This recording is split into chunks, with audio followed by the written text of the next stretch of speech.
حضور نے فرمایا 4 خصلتیں ایسی ہیں کہ اگر کسی شخص میں ہو تو وہ پکا کٹر منافق ہے، اور اگر ان میں سے کوئی 1 یا 2 ہیں تو اسی نسبت سے اس میں نفاق ہے۔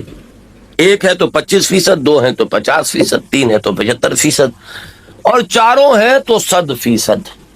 اور اس میں الفاظ یہ استعمال کیے حضور نے وَإِن صَامَ وَصَلَّى وَزَعَمَ أَنَّهُ مُسْلِمٌ، چاہے وہ شخص نماز پڑھتا ہو، روزہ رکھتا ہو، اور وہ یہ سمجھتا ہو کہ میں مسلمان ہوں، لیکن وہ 100% کٹر منافق ہے۔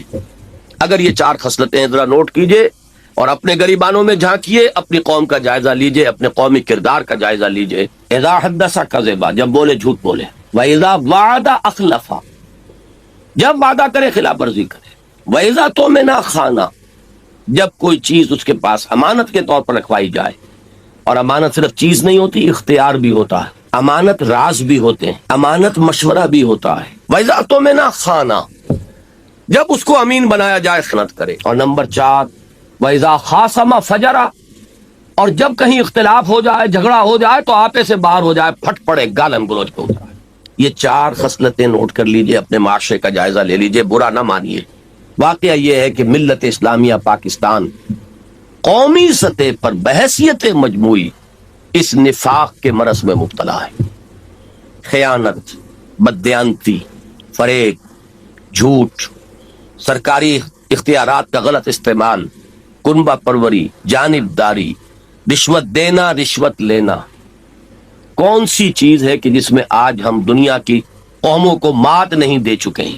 ہمارے ہاں واقعہ یہ کہ بدقسمتی سے میں اپنے اس مشاہدے کو میں بیان کرنے سے رک نہیں سکتا کہ ہمارے ہاں جو جتنا بڑا ہے اتنا ہی کھائیں، جو جتنا بڑا ہے اتنا جھوٹا، جو جتنا بڑا ہے اتنا وعدہ خلاف۔ قول و عمل کا تضاد، اور یہ قول و عمل کا تضاد صرف عوام میں نہیں ہے، خواص میں، صرف ان لوگوں میں نہیں ہے جن کا مذہب سے تعلق نہیں ہے، ان میں زیادہ ہے کہ جن کا مذہب سے تعلق ہے۔ جو بخلوت می روندہ کار دیگر می کنت، دوسروں کو تلقین کرنے میں بڑے تیز۔ اتامرون الناس بالبر وتنسون انفسکم وانتم تتلون الکتاب، لیکن اپنے کردار کو، اپنی روش کو، اپنے رویے کو کبھی بھی اس کے اوپر کوئی ناقدانہ نظر ڈالنے کے لیے تیار نہیں۔ الا ماشاء اللہ، میں پہلے بھی کہہ چکا، افراد کا معاملہ اور ہے۔ معلوم ہوتا ہے کہ یہ ہے اصل میں وہ ڈیوائن لا، یہ وہ ڈیوائن پنشمنٹ ہے اللہ کی نفاق کی، کہ جس کی گرفت میں ہم بحیثیت قوم آ چکے ہیں۔ میں کسی ایک فرد کو، کسی ایک گروہ کو، کسی ایک پارٹی کو، کسی ایک شخصیت کو میں یہاں پر اپنی اس پوری گفتگو کے اندر ہدف نہیں بنا رہا۔ یہ ہمارا